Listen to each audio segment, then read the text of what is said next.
مؤذن اللہ اکبر کی آخری صدائیں دے کر ختم کر چکا، کوئی نہیں۔ اس بزرگ نے کہا مؤذن صاحب ایک مرتبہ اور اذان دیجیے۔ دیکھیے یہ بات یاد رکھیے گا کہ ہماری انکمنگ اور آؤٹ گوئنگ اللہ کی طرف ہے، اگر ادھر سے انکمنگ ہے تو ادھر سے آؤٹ گوئنگ بھی چلنا ہے، تو بہرحال بچ نہیں سکتے، کچھ بھی کر لے۔ اس نے کہہ دیا بھائی دوبارہ اذان، اس نے اذان دے ڈالی دوبارہ۔ اب کیا ہوا، پورا مصلیوں کا ہجوم، ارے بھائی اتنے شوق سے سب دوڑے چلے آ رہے مسجد میں نماز پڑھنے کے لیے۔ کہا آپ بھی سوچ رہے ہوں گے کہ دوسری مرتبہ جو اذان ہوئی تب یہ لوگ جاگ گئے ہوں گے کہ نہیں اب دوسری مرتبہ اذان ہو گئی ہے، شاید ہو سکتا ہے زیادہ لمبی ہو رہی ہو، بڑے آ گئے ہوں گے، کوئی آیت اللہ آ گئے ہوں گے نماز پڑھانے کے لیے، چلو ان کے پیچھے پڑھتے ہیں۔ سب دوڑے چلے آئے۔ آپ کے ذہن میں بھی وہی ہے، کوئی نماز پڑھنے کے لیے نہیں گیا تھا، سب لڑنے کے لیے گئے تھے کہ دوبارہ اذان کیسے آپ نے دے ڈالی، دوبارہ آپ کی ہمت کیسے ہوئی اذان دے ڈالنے کی۔ آج ہمارا بھی یہی حال ہے، ہم پوری زندگی ہوئی فسادیوں میں گزار دیتے ہیں، ان سے لڑ لینا ان سے لڑ لینا، بھائی اس نے اذان کیوں دے دی، اس نے اقامت کیوں دے دی۔ بھائی اللہ سے دعا کرے کہ ہم کو فسادیوں کے سب سے چھوڑ کر نمازیوں کے سب ملا کر کھڑا کر دے، ہماری زندگی کا معیار ہی ہونا چاہیے۔ اب انسان زندگی کے سکون کے لیے کیا کرتا ہے، زندگی کے سکون کے لیے انسان، آپ ایک لمحے کے لیے سوچیں، انسان زندگی کے سکون کے لیے گھر بناتا ہے، چھت بناتا ہے، پنکھا کیوں لگایا، بھائی گرمی سے بچنے کے لیے، انسان کو گرمی نہ ہو۔ اور ترقی یافتہ زمانہ، اے سی لگوا لی۔ اب تو یوں ماحول ہو گیا کہ موبائل کے ذریعے سے کار بھی کھولا جاتا ہے، زیادہ دیر نہیں بغیر ڈرائیور کی کار بھی چلنے لگتی ہے، وہ زمانہ بھی آ گیا ہے، یہاں نہیں باہر چلتا ہے۔ اتنا ترقی یافتہ زمانہ ہے، کیوں یہ سب کر رہے ہیں؟ انسان کے سکون کے لیے۔ کہا انسان کے جسم کو سکون مل سکتا ہے، انسان کے روح کو سکون نہیں مل سکتا۔ محلیں بنا کر محلوں میں رہ لو گے لیکن جسم کو سکون ملے گا، روح کو سکون نہیں ملے گا۔ کہا اگر روح کی سکونیت چاہتے ہو تو عزائے حسین میں آ جانا، جسم بھی سکون پا جائے گا، روح بھی سکون پا جائے گی۔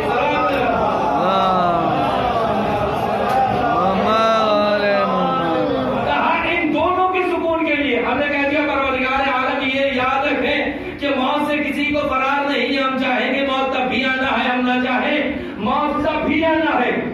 حقیقت تو یہ ہے کہ انسان کے جانے کے بعد سب سے پہلے قبر میں جو آنا ہے وہ تو آتے رہیں گے، ایک نورانی سا چہرہ نہیں بلکہ ایک نور آ جائے گا، ایک نور قبر میں آ جائے گا۔ جسے پہلے بھی بتایا تھا آپ کو بھی بتا دے رہا ہوں، ایک نور قبر میں آ جائے گا۔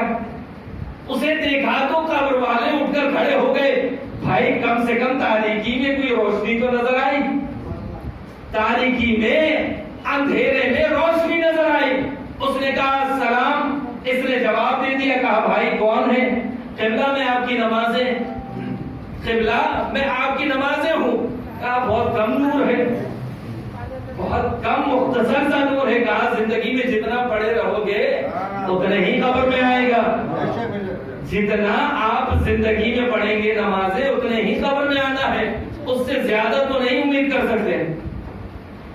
آگے بڑھ کر وہ نور گیا اور ایک نور آ گیا، جب مرحلہ دیکھا تو اس سے بھی کم کا نور تھا، وہ اور ڈیمی نور تھی۔ کہا یہ LED بلب والے نہیں تھے، وہ 10 روپے والے بلب جو 12 والے آتے ہیں وہ والی تھی۔ کبھی تاریکی تھی، کبھی اندھیرا تھا، کبھی روشنی تھی، یہ مرحلہ گزر رہا تھا۔ اس نے پوچھا بھائی آپ کون؟ کہا میں آپ کے وہ روزے جو آپ نے رکھے ہیں۔ کہا آپ تو نماز سے بھی کم ہیں۔ کہا 19 20 21 رکھنے والوں کا یہی انجام ہوتا ہے۔ کہیں آپ بیدار نہیں ہیں، آپ بیدار ہوں گے تبھی بیدار کرنے میں مزہ آئے گا۔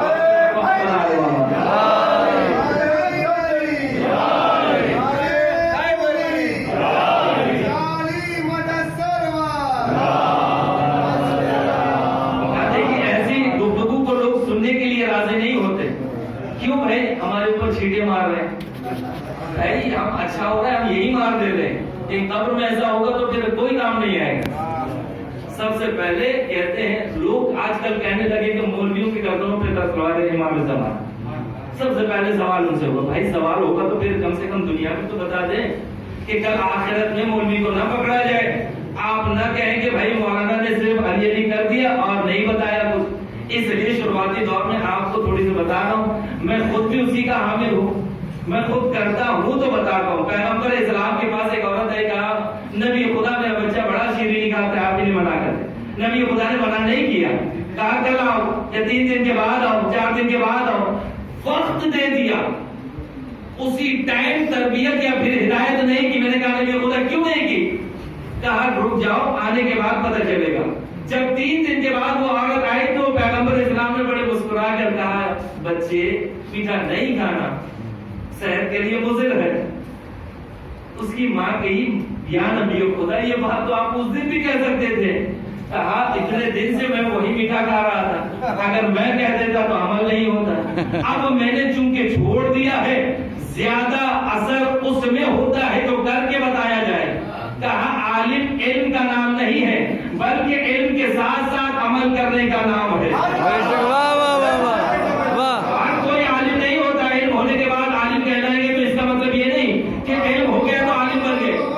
علم کے ساتھ ساتھ عمل کریں گے تو عالم کہلائیں گے, ورنہ علم تو عام انسان کے پاس بھی ہے تو کیا وہ بھی عالم ہے؟ ہر کوئی اپنے علم کے محدود دائرے کے اعتبار سے. کہا وہ گیا حج آیا, حج بھی بڑا مختصر تھا, کہا سال میں کہا ایک ہی مرتبہ واجب تھی تو کر کے چھوڑ دیا. کہا دوسروں کو کرایا یا نہیں کرایا؟ کہا بھائی پیسہ مفت کا تھوڑی ہے, ہم اپنے رشتہ دار کو بھیجیں گے, غیر کو کہاں بھیجیں گے؟ نہیں بھیجنا, ٹھیک ہے. کہا کون؟ کہا وہ کیا ہوتا ہے؟ کہ ہم نے تو سنا ہی نہیں تھا. وہ تو سنا ہی نہیں تھا. اب انکم ٹیکس والے آ جائیں گے تو وہ سننے میں آ جائے گا, گھر میں ریٹ پڑے گی تو ساری دولت نکل جائے گی, دے دیں گے. کیوں بھائی سرکار ہے, حکومت ہے, وہ چھین کے لے لے گی. لیکن اگر شریعت پیار سے کہہ رہی ہے بھائی 20واں حصہ نکال دو, آخری حصہ, کہا 1000 میں 200 روپے نکال دو, تو کہا وہ بڑا بھاری لگتا ہے. کہا 1000 میں 500 روپے نکل جائے تکلیف نہیں ہے, 200 روپے نکل جائے بڑی تکلیف ہے. لیکن اسی کے لیے اسی ادارے سے لڑیں گے. کہا بیواؤں کے لیے پیسے نہیں آتے. کہا آئیں گے کیسے جب آپ یہاں سے ڈھیلے نہیں کریں گے تو وہاں سے نکلے گا کیسے؟ پہلے آپ کو راستہ ہموار کرنا ہے, اس کے بعد آپ تنقید کر سکتے ہیں کہ آئی کیوں نہیں. کہا سب کے ہٹنے کے بعد ایک نور ایسا تھا جو سب سے زیادہ نورانی تھا. کہا یہ کون سا نور ہے؟ یہ تو کبھی میں نے دیکھا ہی نہیں. کہا یہ تمہارے دل میں بستا تھا. کہا کون سا نور؟ کہا ولایت علی ابن ابی طالب کا نور.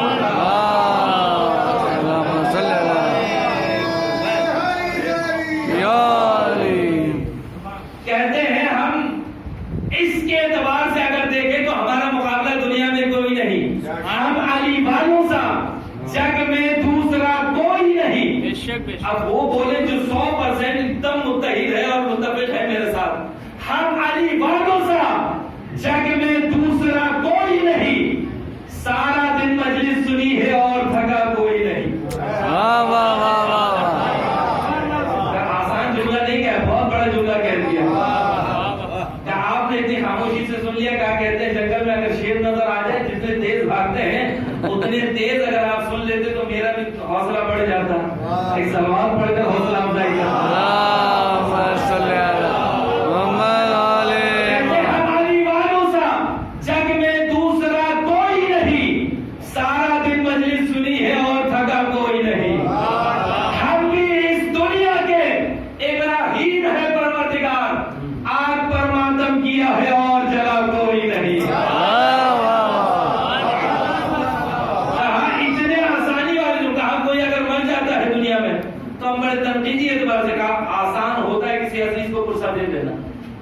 جا کر کہنا بھائی نہ رو, اللہ کی مرضی, کیا کر سکتے, اللہ کی مرضی ہے.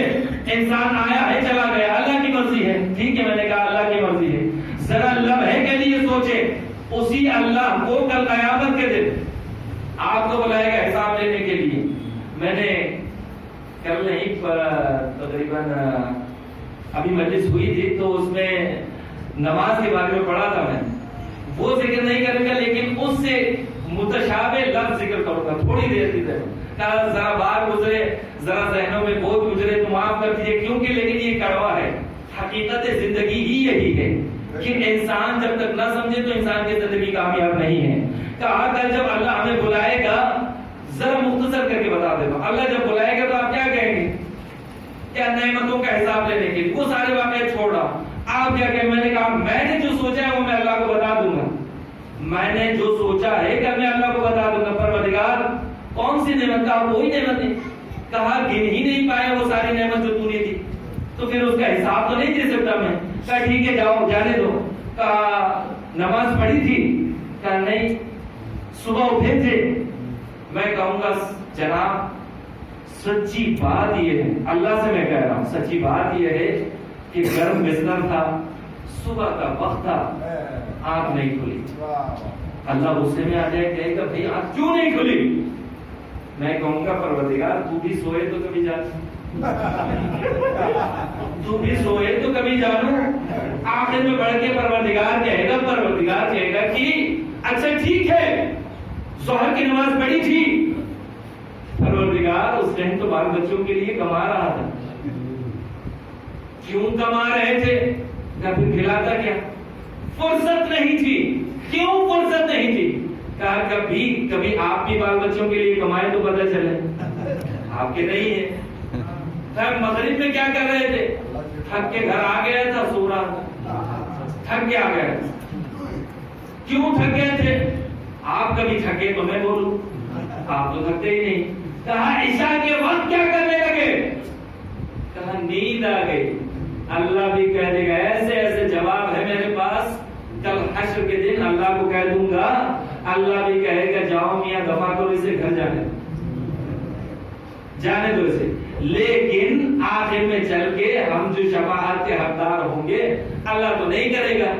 اللہ نہ یہاں سامنے آیا تھا نہ وہاں سامنے آئے گا. جسے یہاں سامنے کیا تھا اسے وہاں بھی سامنے کرے گا. اب اسے کیا جواب دینا ہے؟ عزاداریہ حسین کرتے ہیں. کل حسین جب پوچھیں گے بیٹا ذرا یہ بتاؤ کہ ہمارے لیے کیا کیا؟ کہا مولا آپ کے لیے ماتم کیا. مولا آپ کے لیے ماتم کیا تھا. اچھا ماتم تو اور بھی سب کر رہے تھے, ماتم تو اور بھی لوگ کر رہے تھے, وہ تو تم نے اپنے لیے کیا. سڑکوں پہ نکلنے کے بعد لوگوں کو دکھانے کے لیے ہمارے لیے کیا کیا؟ ہمارے لیے تو آپ نے کچھ نہیں کیا. کیا کوئی اور وسیلہ بتائیں؟ وہ پریشان ہو گئے. کیا بتانا ہے؟ کیا بتائے؟ کہا نماز پڑھی تھی؟ نہیں سرکار اللہ کو تو ابھی جواب دے کے آ رہے ہیں. اللہ کو ابھی صاف صاف جواب دے دیا ہے, نماز نہیں پڑھی. کہا بھائی ٹھیک ہی ہے سارے. کہا کربلا میں پتہ ہے 2 کمپنیاں تھیں. کربلا میں 2 کمپنیاں تھیں, ایک یزیدی پروڈکٹ ایک حسینی والا تھا. آپ نے زندگی بھر آپ حسین سے پوچھا اچھا چھوڑو جانے تو لیا, میں نے کربلا میں جنگ کیوں کیا؟ کہا دین کو بچانے کے لیے, پھر نماز کو بچانے کے لیے, لوگوں کو راہ راست پہ لانے کے لیے. کہا یزید کیا کر رہا تھا؟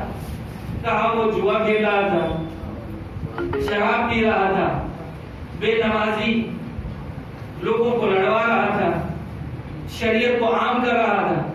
کہا تو ایک بات بتاؤ, کربلا کے بعد تم مجھ پر گریا کرتے رہے, تمہارے گھر میں تو میری شریعت نظر نہیں آتی, نہ تمہارے گھر والوں میں نظر آتی ہے, نہ تم میں نظر آتی ہے, نہ تم نے اپنے اولاد کو بتایا کہ نماز پڑھو, نہ خود تم نماز پڑھ رہے ہو. زندگی بھر تم نے بے دینی یزیدی پروڈکٹ ہے, آپ نے بے دینی اختیار کر لی. بے نمازی یزیدی پروڈکٹ ہے, آپ نے بے نمازی اپنی زندگی کو گزار دیا, بے نمازی میں جمعے میں نظر آنے لگے. کہا یہ یاد کرے کہ وہ بھی بڑے مشکل سے مرحلہ ہوتا ہے. بعض جگہوں پہ ہوتا ہے کہ گوشت جو ہے نہیں ملتا ہے, بعض لوگ کم ٹائم پہ گوشت کھاتے ہیں. یہاں بہت مہنگا ہے سنا, لیکن ہمارے یہاں بہت سستا ہے. یہاں بہت مہنگا ہے. تو آپ ذرا فکر کر کے بتائیں کہ کل جب اللہ بلائے گا تو ہم اللہ کو کیا جواب دیں گے؟ اللہ کو تو کچھ بھی کہہ دیں گے، حسین کو کیا بتائیں گے؟ حسین ایک لمحے کے لیے اتنا نہ کہہ دے ہم سے، کہا کہ ذرا یاد کرو کہ دنیا میں رہے بے نمازی یزیدی پروڈکٹ، بے دینی یزیدی پروڈکٹ، کچھ نہیں کیا ہمارے لیے، لیکن آخر میں جب سیلری کی باری آئی تو حسین کے دفتر میں آگے سیلری مانگ رہے ہو. حسین اگر منع کر دیں گے تب کہاں جائیں گے؟ کہا جس کی زندگی گزار رہے